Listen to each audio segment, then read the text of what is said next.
Hello बच्चों।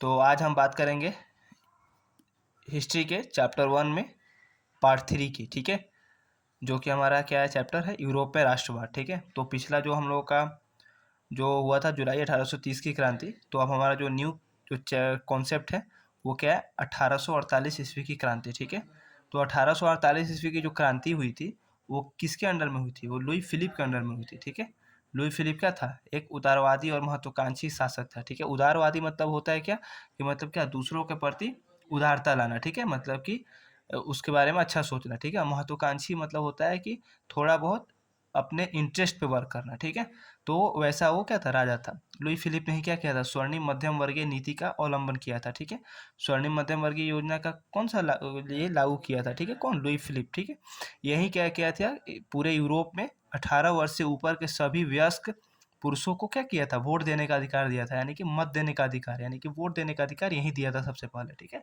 21 वर्ष के ऊपर सभी वयस्क। वयस्क मतलब क्या, जो थोड़ा, जो क्या होता है, जो वयस्क हो जाने का मतलब, कहने का मतलब जो एडल्ट हो जाते हैं, मतलब कि वो अपने बुद्धि से कोई भी काम करने के लिए क्या हो जाती है, तैयार हो जाते हैं। ठीक है, उन्हें किसी पर डिपेंडेंट ना होना पड़ता, उसको वयस्क बोलते हैं। ठीक है, तो वो सभी पुरुषों को क्या किया, ये 21 वर्ष के सभी, उससे ऊपर के सभी पुरुषों को वोट देने का अधिकार दिया। ठीक है, उसके बाद आ जाता है हमारा इटली का एकीकरण। ठीक है, तो इटली के एकीकरण में बहुत से राजाओं ने, बहुत से शासकों ने क्या किया, योगदान दिया। उसमें मेजनी, काउंट काबूर, ये सब क्या थे, हिट लिस्टेड थे। ठीक है, मतलब कि काफ़ी बढ़ चढ़ के इन्होंने योगदान दिया। ठीक है, तो इटली सबसे पहले, इटली में एकीकरण, तो इटली आपको पता है यूरोप में पड़ता है। ठीक है, और एकीकरण का मतलब है कि क्या, एक साथ लाना सबको। ठीक है, एक साथ करना। अभी सब जो अलग अलग जो बटे हुए थे उनको एक साथ लाना, तो वही है 19वीं शताब्दी के स्टार्टिंग में।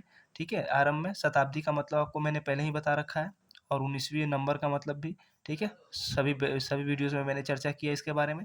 तो 19वीं शताब्दी के आरंभ में क्या था, इटली एक भौगोलिक अभिव्यक्ति था। भौगोलिक अभिव्यक्ति का मतलब है कि मतलब इंडिविजुअल पार्ट बाई पार्ट में सब बटा हुआ था। ठीक है, जहाँ अलग अलग स्वतंत्र राज्य थे, मतलब सब इंडिपेंडेंट थे। ठीक है, जैसे सपोज करिए कि अगर ये आपका पूरा यूरोप है, ठीक है, तो यहाँ पे अगर इटली है तो यहाँ पे एक अलग स्टेट है, यहाँ अलग है, इधर अलग है, ये अलग स्टेट है, ऐसे था। ठीक है, और ये पूरा इटली एक साथ नहीं था, तो उसी को एकीकरण करने का हम लोग का यहाँ पे बात चल रहा है इसमें। ठीक है, तो वही लिखा हुआ है कि 19वीं शताब्दी के आरंभ में क्या था, पूरा एक भौगोलिक व्यक्ति था जहाँ कई स्वतंत्र राज्य थे, यानी कि सब पे अलग अलग शासक थे, अलग अलग राजा थे। ठीक है, कोई, जैसे हमारा भारत क्या था पहले, 1947 से पहले क्या था, भारत और पाकिस्तान एक साथ था। ठीक है, बाद में इसको बंटवारा करके अलग कर दिया गया पाकिस्तान को, और हम लोग का भारत क्या हुआ, भारत हमारा अलग हो गया। ठीक है, तो भारत में भी पहले अलग अलग शासक हुआ करते थे। जैसे आप लोगों ने सुना होगा हैदराबाद का निजाम, हैदराबाद का नवाब, निजाम, ये सब। गोवा अलग एक राज्य था, हैदराबाद बाद में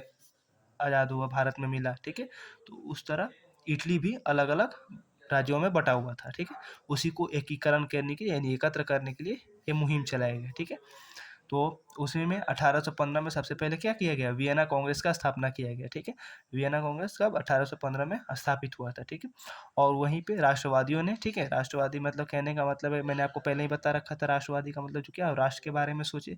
राष्ट्रवादियों ने क्या किया था कि कार्बोनरी का गठन किया था। ठीक है, कार्बोनरी जस्ट लाइक एक संगठन था। ठीक है, जहाँ पे सभी क्या के सभी एक जगह एकजुट होते थे और पूरा मीटिंग करते थे। ठीक है, यहाँ कैसे कैसे करना है। ठीक है, पूरा वहीं पे सब, वहाँ पे नीति वहीं पे बनता था कार्बोनरी में। ठीक है, और इसी में सबसे पहले मेजनी का नाम आता है। ठीक है, इटली के एकीकरण में मेजनी का नाम आता है।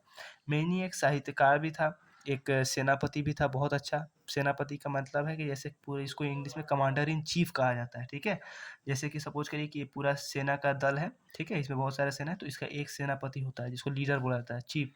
तो क्या था, एक साहित्यकार भी था, साहित्य भी पढ़ता था, लिखता था, और क्या कहता, खुला विचारों का था, गणतांत्रिक विचारों का ये समर्थक था। ठीक है, ये क्या कहता, 1831 में इसने यंग इटली का स्थापना किया, 1834 में यंग यूरोप का स्थापना किया। ठीक है, ये सब क्या थी, ये सब संस्थाएं थी। ठीक है, जो इटली के एकीकरण में एक साथ मिलजुल कर काम करते थे। ठीक है, तो ये हुआ मेजनी के बारे में।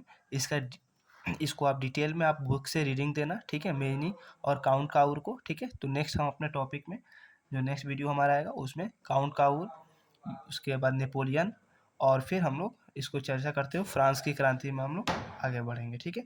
फ्रांस का क्रांति उसी में पढ़ना, आपको पता है कि फ्रांस का क्रांति भी हुआ था, ठीक है। तो उसमें हम लोग डिटेल में चर्चा करेंगे। तब तक के लिए आप पढ़ते रहिए और इसका नोट्स आप चाहो तो बना सकते हो।